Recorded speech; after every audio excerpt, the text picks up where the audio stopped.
All right. Hallelujah. I think we have everything working. I'm going to give it just a second, make sure that everyone can see and hear me and that my enthusiasm here is warranted. I see and hear myself over there on my other computer, so that's a good sign. Thank you, everybody, for fighting through that, for everyone who hung on the line with me. I apologize for the technical difficulties in getting started. Yeah, there's really no excuse. I thought I was ready and I thought I knew how my Hangout worked, but there was a little wrinkle that I won't bore you with that threw me off. Actually, not about a Hangout, but about how to get a Hangout link into the page where you guys can access the Hangout. So real quick, before I go any further, can we get confirmation that you can see me and you can hear me too?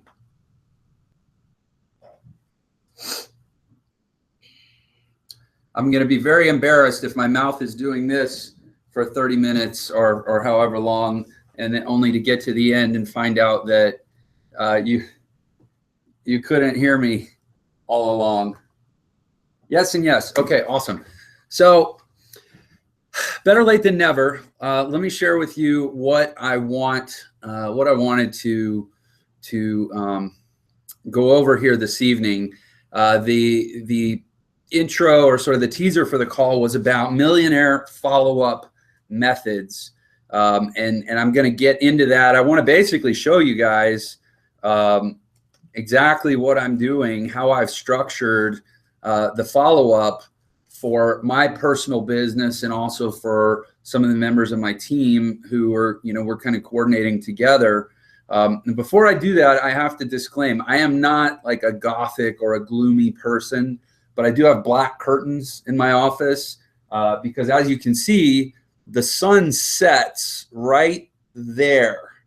And I live in St. George, Utah, and it's about 110 degrees on the hotter afternoons. And that sun, I needed the darkest curtains I could to keep it cool in here. And they're drawn right now because otherwise you guys would all be blinded by that sun.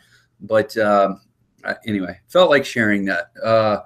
That's the cool thing about hosting a Hangout, is I get to say whatever I want. So anyway, that's what we're going to talk about. We're going to talk about this sort of follow-up method that I have structured that so far is proving to be very effective. I guess I'll share a little bit about myself, particularly my experience here thus far, but a little before that. So I've actually been in home-based business for almost 7 years. My greatest achievement in life is that, other than for a brief summer internship when I was 16, I think, I've never actually had a job. But for most of my life, that came with not making very much money. I was actually a professional piano player for most of my 20s. And I saved up night after night. I saved all my tips. I had the little glass jar on the piano. And I feel like Billy Joel's song Piano Man was like written about my 20s and put myself through college. But anyway, I took all those tip jars, and unlike Billy Joel, I did not parlay it into becoming Billy Joel. I parlayed it into investing heavily on opening small business and opening actually 2 small franchise restaurants in my hometown of Houston, Texas. I did so right at the beginning of the worst recession that was, you could argue, a depression that the United States had ever seen since the Great Depression. And I was out of business a year later, holding the bag on over $400,000 in debt. And I had lost all my savings, all my tips.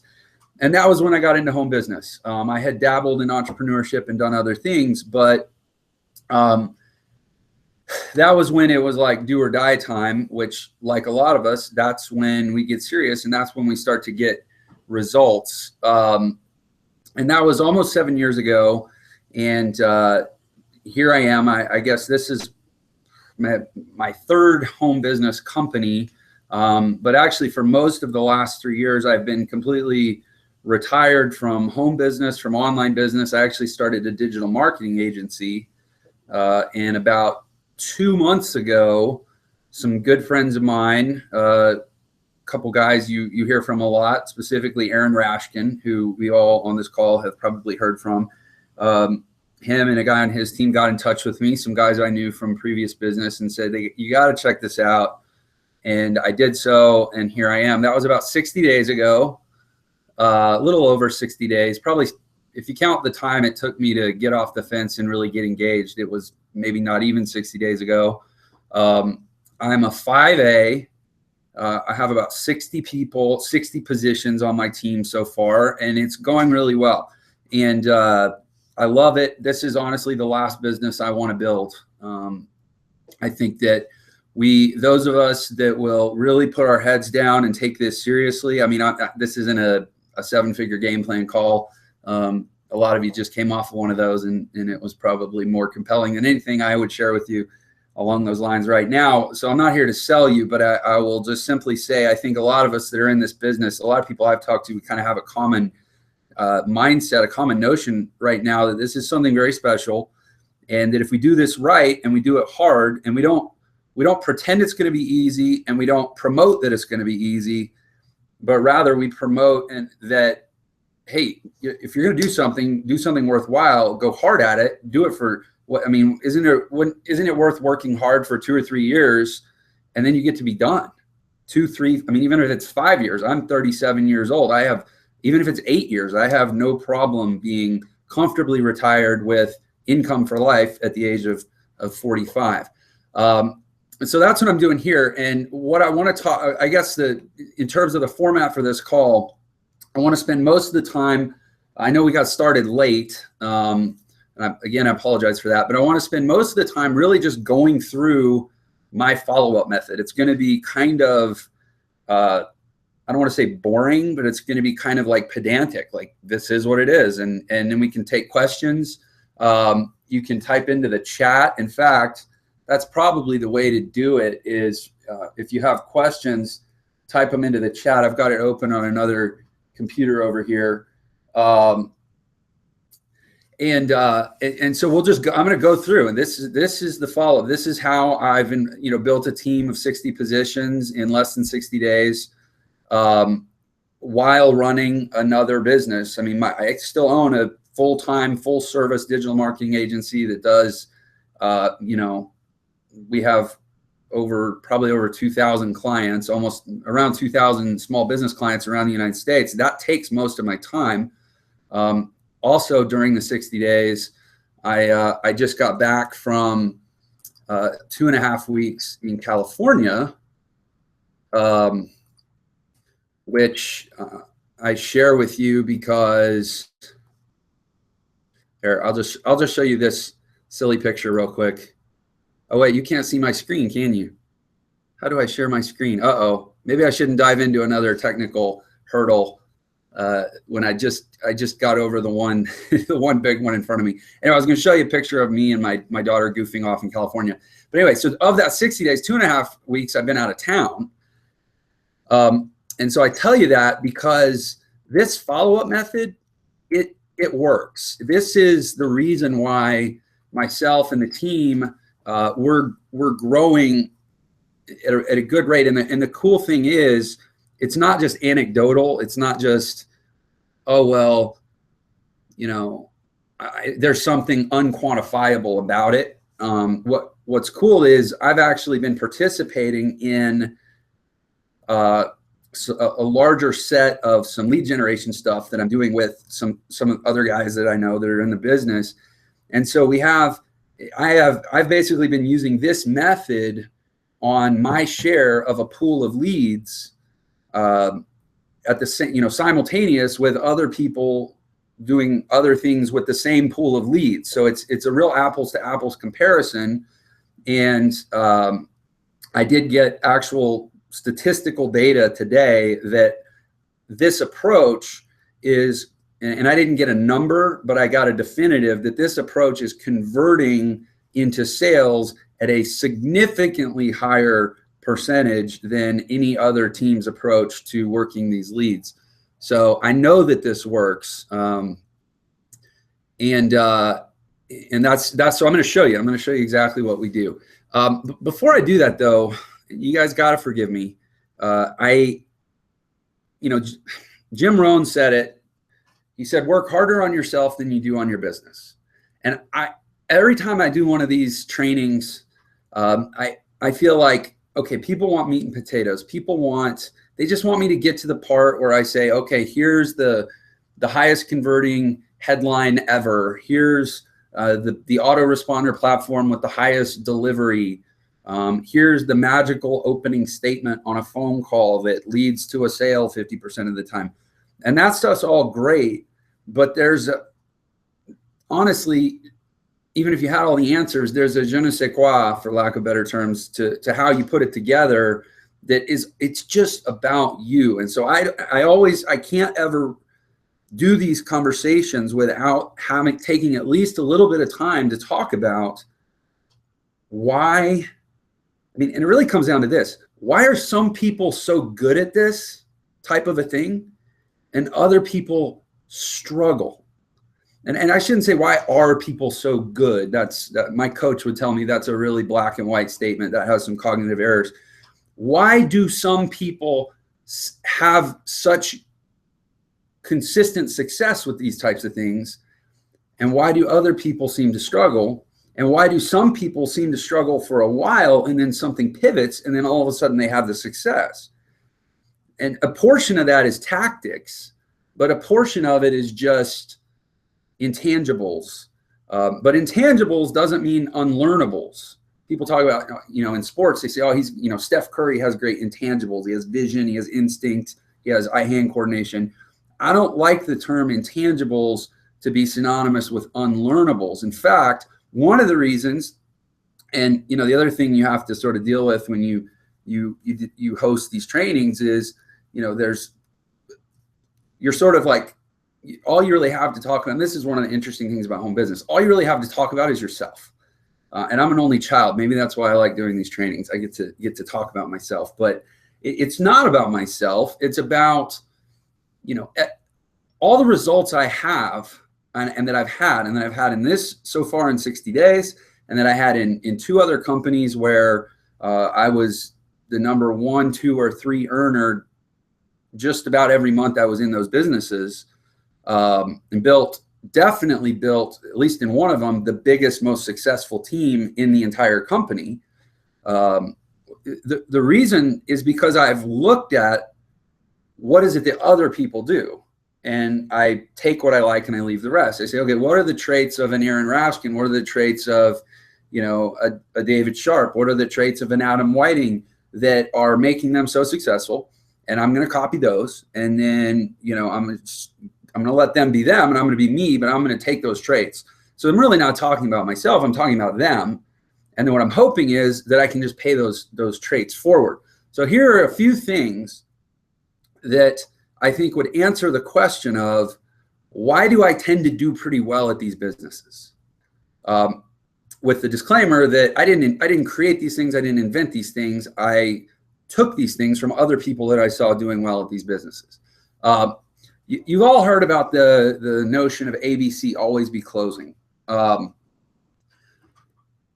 I very much like that idea, but I think that when we start to differentiate, and this is where you get into tactics, when you start to differentiate between sales and marketing, which is a distinction I'm really fond of, then always be closing is more of like always. I call it always be thinking. So as you start to learn marketing, you start to learn the art of persuasion, whether it's neuro-linguistic programming, or it's just good copywriting, or it's you read old school Tom Hopkins books on belly to belly selling, how to sell cars, how to sell appliances, how to sell insurance, whatever it is. You need to be thinking about those things while you're in the act of doing your business. I think a lot of times we sort of we get into the doing and we kind of check out of the being or the thinking. I always like to remind people that we are human beings. We are not human doings. Yet so often we try to plan our day. We try to explain our existence. We try to define our identities by what we do all the time. And I think and that's fine. I'm not here to get existential, but I am saying that when you're in your business, you have to be evaluating how is this, what point am I at in the funnel? Where am I at in my conversion staircase? How is this moving people? And maybe you don't have the language, maybe you don't have the terms, but how is this moving someone from one step to the next? Everyone here is a member of Power Life Pro. You plugged into something called a funnel. If you don't know what a funnel is, what a marketing funnel is, then please go spend some time on Wikipedia. Just Google it. There's a million good articles out there about what a marketing funnel is and a sales funnel is, and what the distinction between a sales funnel and a marketing funnel, and are we doing selling, are we doing marketing, and who's doing the selling and who's doing the marketing. And if you don't have the language and the vernacular of this, then it's hard to be thinking critically while you're in the act. And then you get into just sort of the human doing. Well, I'm just going through the paces. And that's fine. That's fine too. That's where you start. You start by copying, but at some point you have to create the context in your mind to understand what the heck is it that we're doing. And that goes to what I always add to ABC or ABT, which is ABL, always be learning. You want to know why Adam Whiting is so successful? It's because he knows a lot about a lot. And I know there's guys, and he knows an exceptional amount about a few things that are critically valuable. And I don't want to speak for him, but at some point in his life, I think he took a look at what he had to work with, where he was at, what the environment he was in, and said, okay, what does it behoove me the most to become really good at? And what it, I guess, behooved him to become really good at was systems. Now, he's already done that, so you don't have to become an expert at online systems. But what I'm saying is, you hear David Sharp's story, you hear Aaron Rashkin's story. I'll talk about Aaron because I know him more. I know him personally better than I know David. He says, I was a personal trainer, and then I decided to go out and own my own, start my own supplement nutrition company. Okay, well, when you see Aaron Rashkin on stage, he knows a lot more about home business, about the art of persuasion, about how to close a deal, about how to have a conversation. He's developed a lot of personal skills and emotional skills, and he could approach anybody at any time. And my guess is when he was a 19-year-old personal trainer, he wasn't that person. He's learned so much. And so always be learning. And in this case, and it's cool because I have, I'll use an example. I have a guy on my team. I congratulated him today in the Facebook group. His name is Lee. He's about to hit 4A. He's been in the business less time than I have. He's doing great. And it was interesting with Lee. For the first couple of weeks, he was totally stuck, and he's a super talented guy, and I knew that he was going to tear it up, but he was totally stuck because he was kind of like he's probably on the line, so Lee, don't be offended, but he was kind of like a dog, like when they have their head cocked and they're just kind of looking, they have that look on their face, like, what? And it's because he was new to the internet, he was new to online, and he kind of had this like paralysis in his mind that like, oh, this is online and this is technical, and he was frozen trying to make sense of it. But what Lee did, and this isn't to knock him at all, this is a compliment. What Lee did, because we all have those things. Maybe we're not intimidated by technology. Maybe we're intimidated by the phone. I know a lot of people, in my business, part of our business is a call floor. I deal with call reluctance all the time. I know people who, like, I pull their stats, and it's like they made 12 phone calls in an 8-hour day. And I'm trying to make sense of that. I get fear of the phone, probably more than I get fear of technology. Things that we stare at and we shy away from, and we want to turn away from, but those are the things that you have to attack. For me, it was the fear, honestly, it was the fear of just being a complete embarrassment. 7 years ago, I was $400,000 in debt. I had put all my life savings into these businesses. Honestly, at the time, my wife was leaving me because I was such a destitute mess. The thing I don't talk about very often is my parents had actually co-signed on one of the loans for those restaurants. So they were on the hook. And my biggest fear was embarrassment, was just, I mean, I literally wanted to crawl into a hole and just, and pay someone to shovel the dirt on top of me. I didn't even want to die where people could see me. I wanted to go underground. When I found an online business that basically meant I had to max out every credit card I had to pull every bit of cash I could get from friends and anywhere else I could suck it from, and I had to bet it all on this new home business venture. That was like the magical mirror in my face of my biggest fear amplified, and I either had to run as fast as I could in the opposite direction, or I had to shatter straight through it. And there was no middle ground. And what Lee has done in the last 45 days is he's kept at the technical hurdle until finally it just clicked. This is really simple. And for him, and he'll tell the story, it clicked. This is really simple. I have this funnel, and you don't need to understand everything that Adam Whiting understands in order to leverage everything that Adam Whiting has built. In fact, trying to understand it past a certain point is not the highest and best use of your time. You need to do the part that Adam can't do for you, which is create relationships, draw people in, promote the heck out of your system, promote your link, whether it's putting it on a business card, whether it's walking around drinking Kangen water, whether it's posting it on Facebook, whether it's posting it on Craigslist, whether it's, honestly having a t-shirt printed. I mean, whatever you need to do. And as a practical matter, I would probably buy a vanity domain. I would probably go to GoDaddy and invest $10 or $12 in a domain that, use the example of a t-shirt or a billboard. It has to be easy enough. Nobody's going to remember launch.powerlifepro.com !ID equals, superfast ninja or whatever your link is. Now, those are great links to send out in emails or to post in banners or do that kind of stuff. But, when it comes to simplifying it and how you can actually put it to use out in the broader market. And it was like this moment when Lee clicked, like, oh my gosh, this is so easy.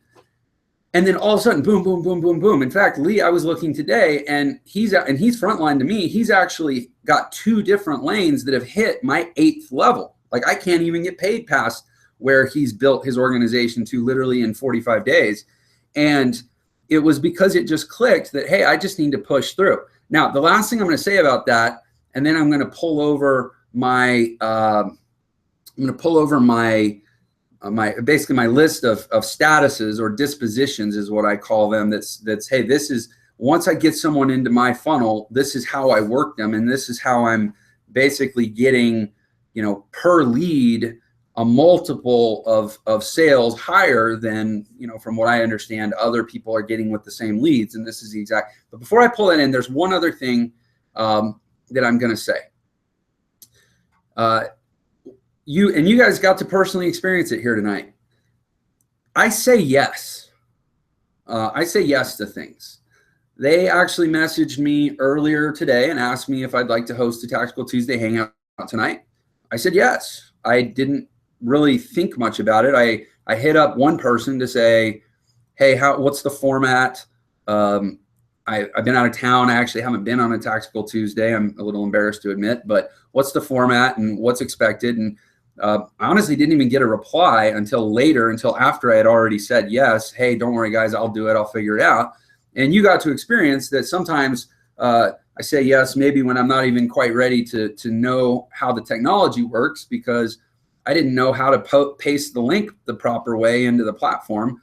And, we lost 15, 20 minutes of the webinar or the Hangout. And, hey, my bad, shame on me. But ready, fire, aim, I don't apologize for it. That's just how I roll. But that's one of the reasons I'm really good at this, because Tony Robbins said it in Awaken the Giant Within. I think he wrote that, successful people make decisions quickly and they take a long time to change their mind, and unsuccessful people take forever to change their mind, or take forever to make a decision. They hem and haw, I don't know what to do. And then as soon as they think they made a decision, and I dealt with a guy like this yesterday, last week, and then again yesterday. I won't even bore you with the story. Oh, just maddening. Like, just make a decision. I'd rather hear a no. I'd rather hear I'm going this way, not that way, whatever it is. Nothing happens if people don't make decisions. And then once you make a decision, you have to make the decision right. You have a lot more control over making decisions right than you do over making right decisions. You can honestly make either way be the right decision, depending on how you approach it. But the worst thing you can do is change your mind, unless it really was a bad decision. But that's not something if you realize that too quickly, then you got to wonder how you made the decision and what your motivations were. Okay, but anyways, so that's what I'm going to say. Basically, always be closing, always be thinking so that you can be closing, and always be learning. And in this specific context, be learning about marketing so that you can be thinking about marketing, which is persuasion, which is creating an environment where buying decisions can happen without force. And then always be, instead of always be closing, let's say always be converting, how to create that environment. But you can't create it if you don't learn about it. Okay. Now, how do I create it on the phones?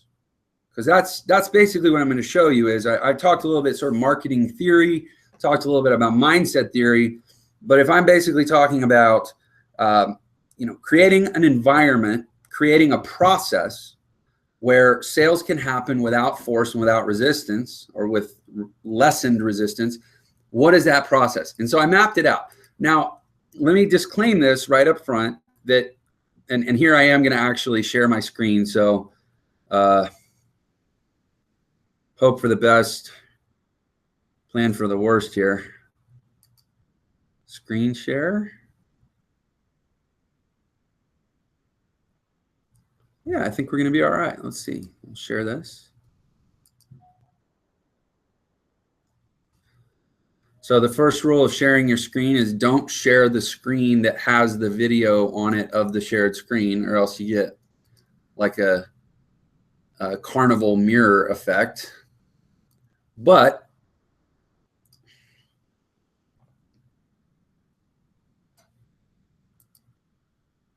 there we go. Okay. This is the list of statuses that I track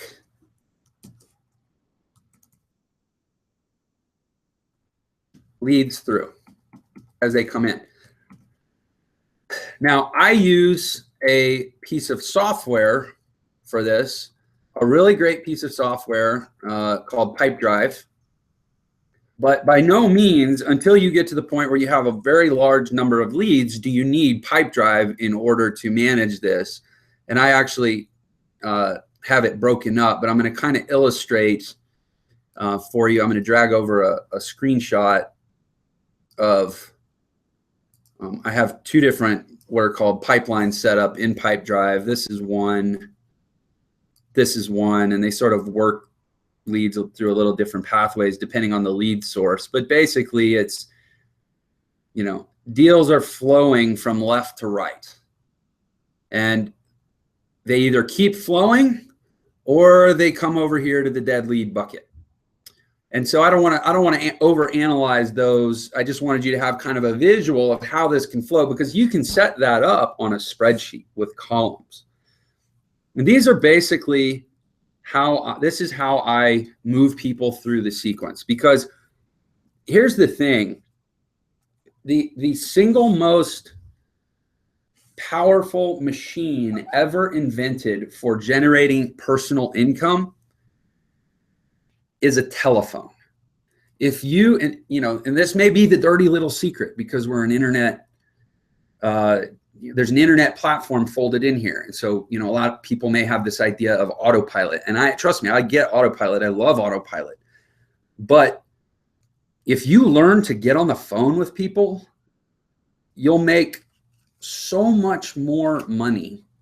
And honestly, you'll just be a lot happier person. And because I've been at places where I've actually gotten to a point where I was willing to settle for a lower ROI that was less work. It was like, well, if I get on the phones, I can make this much money. But if I don't get on the phones, I can still make this much money. And that's enough. So I'll just be lazy for a while. And honestly, after a while, you start to get depressed doing business with people that you don't know, people investing in you, people investing in your leadership as promised or as communicated, people investing in the hope of what you have to offer, people essentially taking your word that this is a powerful opportunity, and yet you can't even talk to them. That's a problem. And if that's your problem, then you need to power through that and shatter that mirror. First of all, you need to stare at it until you get comfortable being uncomfortable, and then shatter through it. Just don't run away from it, because that's where the money is. It's where the joy is. It's where the long-term success in this business is, because it's where the relationships are. If I hadn't been someone, and I was a professional jazz musician for most of my 20s.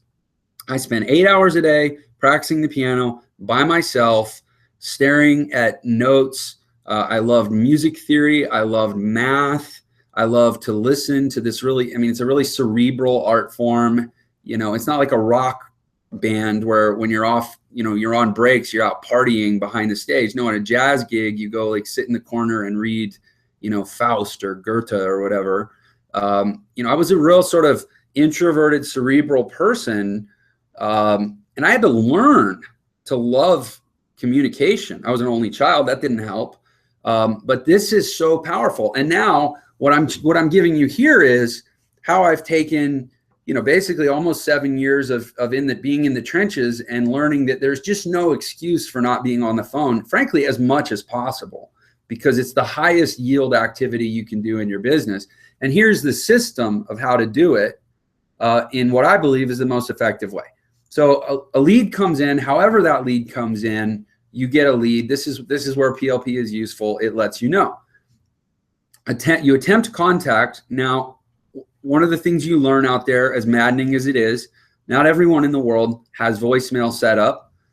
Some people in the world use prepaid cell phones. It's crazy how unpredictable and uncertain communication is for even just the act of getting a hold of people in this day and age. So you attempt contact. When I move someone to attempted contact, and actually before I say that, let me tell you this.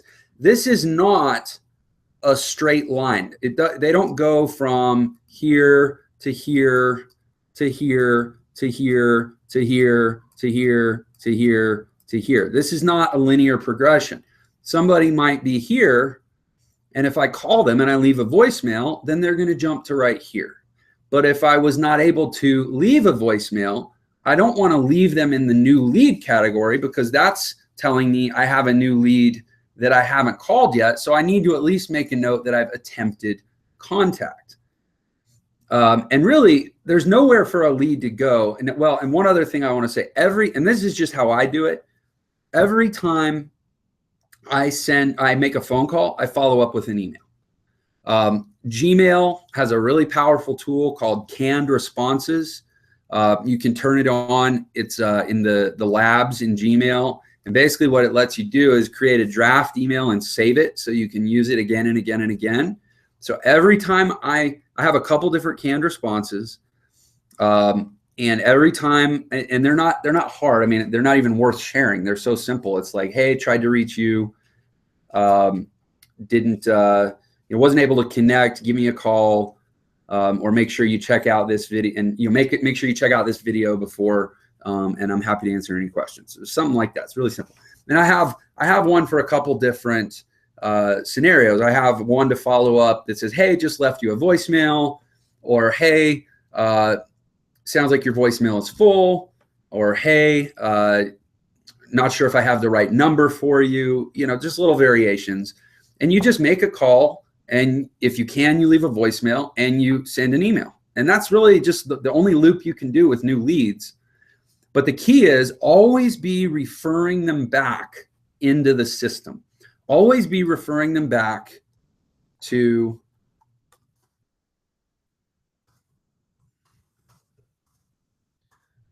return to plp.com. Because that's where the system is doing the same thing you are, which is trying to get them to the prospect stage. And that's really where the action is, and that's where the fun stuff happens. And then obviously, if you do make contact with them, if you speak to someone, you put them in the made contact bucket. And if you'll notice, when I was showing you these images, you notice that like some of these have turned red, and this is something that the software does for you, where you basically say, hey, if something sits in one of these buckets for more than a certain number of days, and it's hard for me to prescribe to you what that number of days should be, because it's different for different people depending on your lead volume, depending on if you have an assistant who can help you make calls, depending on if it's you and your wife or your husband working the business together, depending on if you're working this full-time or you're working this part-time. I can't tell you what the right duration or what we call the system calls it rotting. Basically, after so many days, the deal starts to rot and they change colors. You got to move it. You got to move it along. But you can do this on your spreadsheet too by basically just jotting down the date. You take something, you cut it, you paste it into the next column. You don't want to copy and paste it, because then it's going to exist in multiple places and you don't know what stage it's at. You cut and paste it and just keep track of the date. And then, because if you made contact with people, but they've been in there for a month, you got to ask yourself, is it worth continuing to call this person, or what point do I consider them a dead lead? And I personally, it's like, you can see my desktop. This is the desktop, the main desktop of my main computer. Other than these two images right here, which I created specifically for this presentation, the only things I have on my desktop are a Dropbox shared folder, a Google Drive shared folder, and my hard drive. I like clutter-free. So personally, wait, what happened to our? Oh, I didn't move it. I dragged it. I like moving stuff to dead lead. It doesn't mean that some people like to call this an icebox, because you say, hey, you know what? It's an icebox. It's frozen. After 6 months, I'm going to thaw it out and see if there's any life in it. But, whether you plan on doing that or not, I like clearing out the clutter, because this right here, this is sort of the volume part of your follow-up sequence. But once somebody becomes a prospect, this is where things get really exciting. And this is where you really, the more, this may seem like overkill here, but again, this is why, and it's quantifiable. And again, I don't know the number. I've only been told that our number is much higher, but on an ad that somebody might run for $500, we might be able to do $1,500 or $2,000 in revenue from that ad, where the next guy might just break even. And it's because of this right here. So this isn't just, an exercise in obsessive compulsive disorder. This is why they say the fortune is in the follow-up. So once somebody becomes a prospect, at that point, they are gold. And it's, I say they're gold. What I mean is they're like, you want to take the time to invest in them. It really, and you got to think of it as an investment. It's not an expense, it's an investment. And the way I look at it is I'm like a venture capital firm.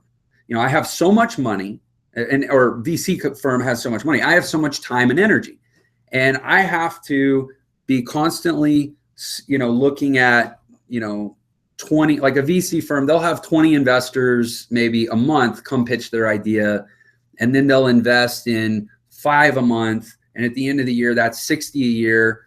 And 50 of them may fail, but 10 of them may go gangbusters, and that's where they get their return. That's really how I look at prospecting.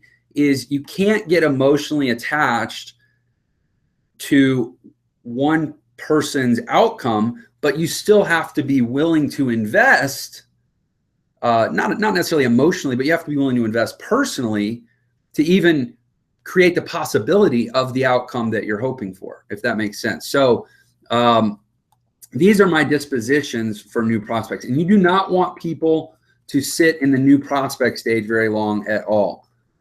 Move along. You want to move them into some other stage, because this is a person who watched a 30-minute webinar. They filled out a more extensive contact form after they had already filled out a contact form.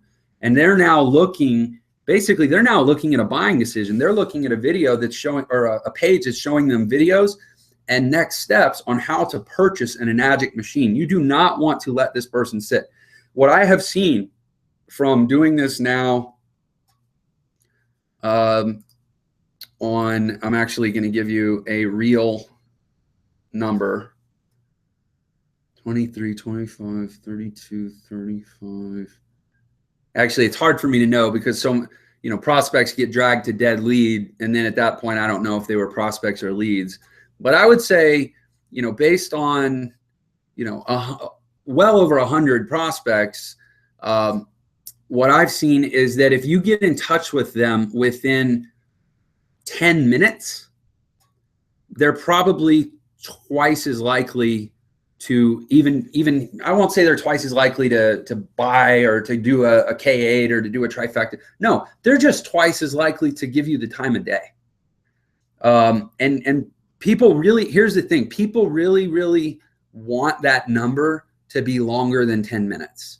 Let's all be honest. We wish that number was 2 hours. I'm at dinner. And hey, if you're at dinner with your family, that's fine. But you have to also be honest with yourself about what the trade-off is. But we wish that number was 2 hours or 4 hours or 24 hours. You know what? As long as I call them within one day, I'm better than the average guy on the internet. No, 10 minutes.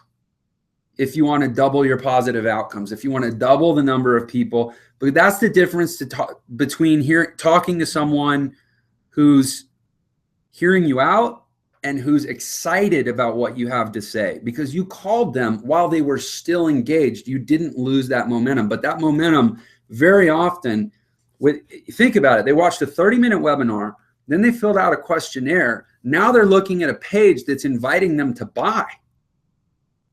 They're probably within 10 minutes going to make a decision to either buy now or come back later.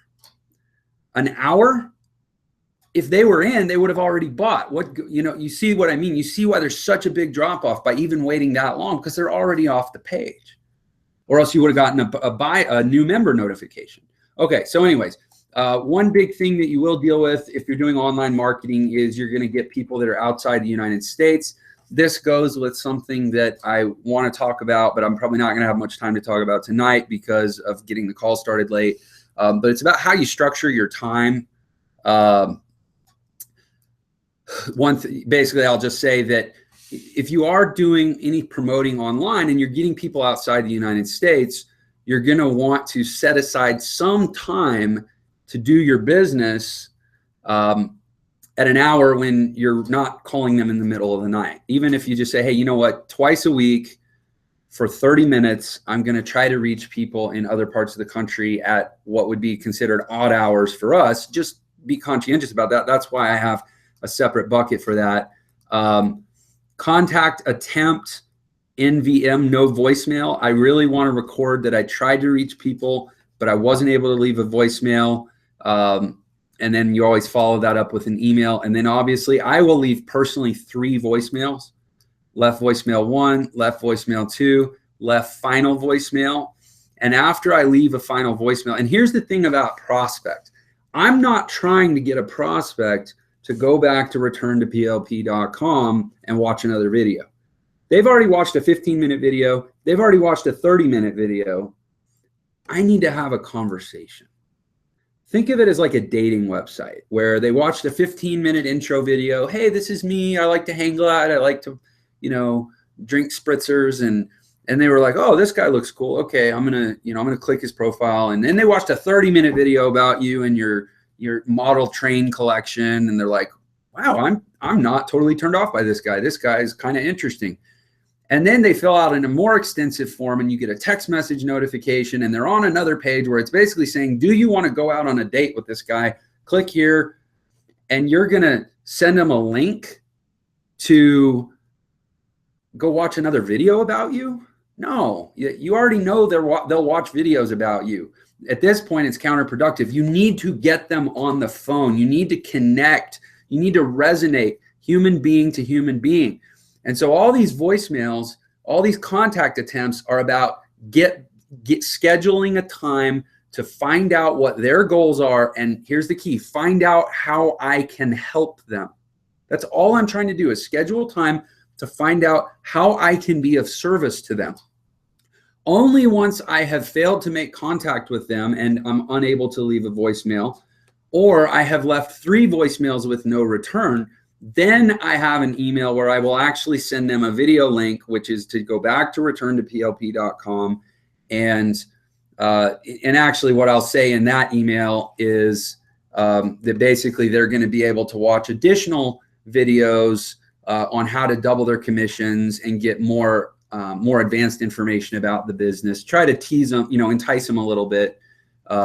Maybe they're the kind of person that just doesn't want to talk to someone, but they will go watch a video. And then obviously prospect made contact. And then now here's where I want to be pretty clear about something. Ready for financing. This is where it's really important that you understand this is not a linear progression. I do not make a contact with a prospect and then say, okay, are you ready for financing? Great. Okay, let's talk about that and then go place an order. No, if anything, this goes from here to here. Great. Which machine are you going to get started with today? How many people are you trying to alkalize? That's one of the biggest points I really lead with is basically if that number is any higher than 1, especially if it's higher than 2 and they have kids, they need a K8 machine. They don't want to have to clean the machine. They don't want to have water flow issues with the machine. And it's not that the other machines aren't awesome. I have a Level Look R here at my office that everybody drinks from in the break room, and it does a wonderful job. But you really want a K8 at your house if at all possible. Now, if not, let's work backwards from there. And if we absolutely have to, we can end up here. Because the number one thing everybody needs to know, and you probably already know this intuitively, is people are going to always ask you, well, what did you do when you get started in the business, when you got started? I love when people ask me that question because I say, you know what? I bought a machine for my office, got a machine for my house, and I have multiple Ukon positions. I have what I call a quadfecta. And it's because I understand, and it took me a while to wrap my brain around it, but I understand the pay plan, and I wanted to start building a 2A lane as quickly as possible. But you know what? I'm not here to promote that to you. I'm not trying to push you into that. I'm not trying to push you faster than you're ready to go. My recommendation is that you do what we call the K8 trifecta, and you explain the K8 and the Inespa and the Ukon. So then they have it for their kitchen, they have it for their shower, and they have it for the vitamins. And so I love when people ask me that question, but I would hate to be in a position where I was having to mentally apologize for my answer to the question. And this is like, I'm not putting anybody down. It just is what it is. You've got to be, you've got to be realistic with yourself about what am I giving up if I don't stretch as far as I can stretch? And what am I costing someone else if I don't lead and inspire them and do service to them by pushing them to stretch as far as they can stretch. Ask them, is there anyone else you can go to for help in getting positioned? Is there anyone else who really wants to see you succeed, who would be willing to assist you in getting started with this business? You can't shy away from those questions. Those questions are the difference between getting to 6A in 3 months or maybe getting to 6A in 2 years. Those questions are the difference between averaging, almost a K8 trifecta per sale or averaging a level of R and hopefully an Ukon per sale. It's getting comfortable in that space where once you make contact, you apologize for nothing and you insist on the greatest version of themselves, making decisions quickly and making decisions right through massive and rapid action. And then you work your way backwards to financing, because you're not going to say no to someone. You're not going to shame them out, obviously, but you will just absolutely crush your business if you get in the habit of leading with financing or offering financing. I'm sure I'm making the point. I'm beating the horse to death at this point, but it's I've seen it in action through the funnel. You do not want to lean too heavily on financing. And then finally, I am a big believer that there has to be something after the sale. I personally like to offer help with onboarding. It's really not that hard because you've all done it. You've done it. I mean, you have a Power Life Pro back office. It's as simple as, hey, you know what? We're going to make sure you get your distributor ID. We're going to make sure you get your Power Life Pro system active by registering your distributor ID, or if you have to wait on your distributor ID, we're going to use your order ID. And then we're going to get you in and make sure that you're watching the videos day 1 through 5. And you're really just guiding them where the system's already taking them. But people, once they buy something, they start to get a lot of nerves and jitters sometimes. Maybe some of you are in this place. And if you're in that place, I'll say this to you. The system is already, there's a yellow brick road laid right out in front of you. Just because you're nervous doesn't mean you forget how to walk. Just walk down the road. And if you're a sponsor, if you're somebody who's brought someone into the business, remember that the anxiety and the newness of it all, and give them an assistive call to say, hey, I just want to make sure that you're following the path and walk them through where they need to go. And what that'll do is it'll hold you to a standard where you start to learn how the system works well enough that you can teach it to someone else, because you don't know anything about something until you can teach it to someone else. And with this, you want to be able to walk them through it when you're not even at the computer. You need to know the system well enough to say, hey, go to the video. You need to go down below where the disclaimer links are and click this, or you need to go through, day 1 is to register for the Facebook group, and it's on the right side in the sidebar next to the window. Click here. Like, you need to start to develop familiarity with the platform well enough, because that onboarding call, that onboarding conversation, that's a comfort conversation. That's you reassuring them that you're there when they need them, even though at that moment they actually don't really need you. Technically, they just kind of need you supportively more than anything. And then the final step, and then this basically will wrap up my follow-up process, is what I call a marketing interview. Now, and let me say, before I actually say this, sorry, I'm a little out of sequence here. When you're talking about placing the order, it's important to tell them, set the expectation. People are a lot more likely to take action on something that they have a vision of what's going to happen. So set the expectation, because as soon as somebody starts asking or starts considering in their mind, well, am I going to do this business? The first thing they're trying to picture is, well, what am I going to do once I get started? How am I going to be successful? Am I going to be able to make any sales? So start painting a picture of what that future looks like by saying, okay, so, which machine would you like to get started with? You're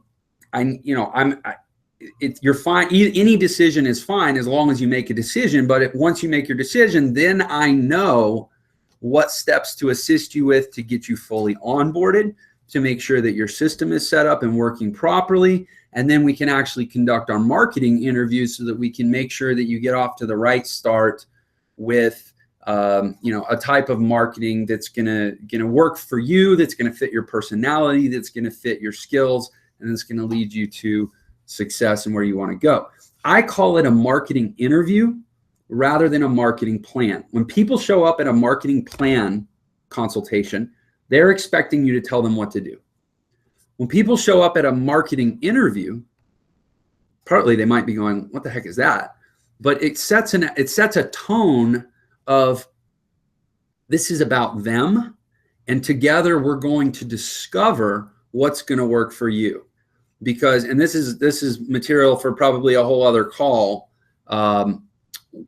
you can't have a one-size-fits-all marketing strategy that you show every new person in the business. Because even if it did work, especially if it's something with an advertising method or an advertising source, or if it's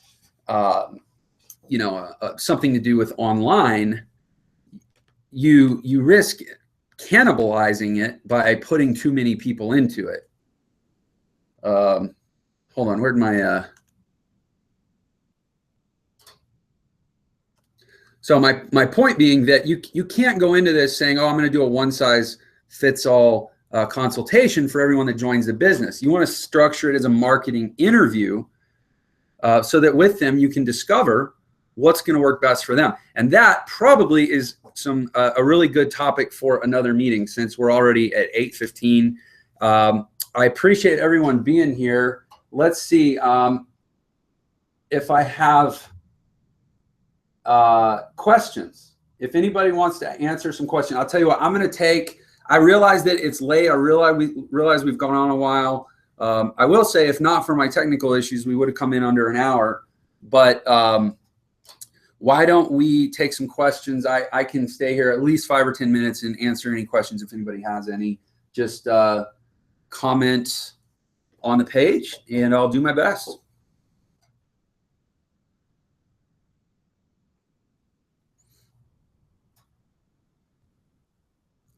By the way, I just got to say, while I'm waiting on some questions, it is so awesome and exciting to see how awesome and exciting you guys all are. This is just one of the things I have really experienced in this community in just 60 days. There is so much positive energy here of people who I think see this as truly what I believe it is, an opportunity to align our goals, wants, and needs with the goals, wants, and needs of the world at large. There is no dissonance between doing what's best for yourself and doing what's best for the world with this business. And I can't say that for a lot of businesses. And I think that's part of why there's just so much enthusiasm here. And it's great to see. Okay, maybe we have a question.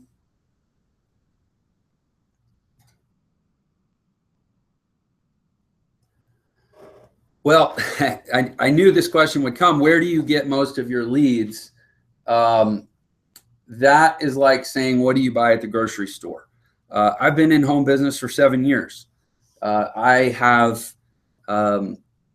worked really, really hard to be pretty good at getting leads, but I can't give you an answer that would mean anything other than, do what I've done for the last 7 years. It's that basically we would need to do a marketing interview. And this is why I'm such a proponent of the marketing interview approach, because, and this is how I'll say this, when people talk about, if you want the results that successful people have, find a person that has the results you want and copy them. I think a lot of people confuse, and I say this because I did this for a long time, copy what they do with copy how they do it. And I used to try to copy what people did. And I realized I was pantomiming another person. But when I started trying to absorb how people did it, and it was actually really interesting. Today I had a conversation with Aaron Rashkin, And he was he and I used to be in a business together. We didn't work it together, but we were in the same business, and we were two of the top, people in that business. And only just now today, years later, did he share with me what he used to do. He would have these big nights. He'd have like certain days of the week, he would get all these sales. And he finally shared with me today what it is that he used to do to get that done. I learned a ton from Aaron Rashkin back in that old company. I still learn from him, but especially back then, I learned so much from him. But I didn't even know what he did. I just knew how he did it. I watched how he did it, and that's what I learned. And so that would be my answer to that, evasive as it might sound. It's really not. Any other questions? No questions, guys. Well, thank you. Get them on the phones. The phone is your friend. The phone is your leverage point. The phone is your ATM machine. So thanks, everyone. I can't wait. Hopefully I get to do another one of these calls. Now, I promise I have the tech side figured out now. And on the next one, I think we can talk more about the marketing interview. And I'll even commit to this on the next Tactical Tuesday. If I'm lucky enough to get to host another one, I'll try to brainstorm some conceptual lead generation ideas that are appropriate for sharing on a large scale, because they don't involve something that could be, could be shaken by a sudden influx of users, if you know what I mean. Sort of like a paradigm marketing concept rather than like a specific niche or cubby.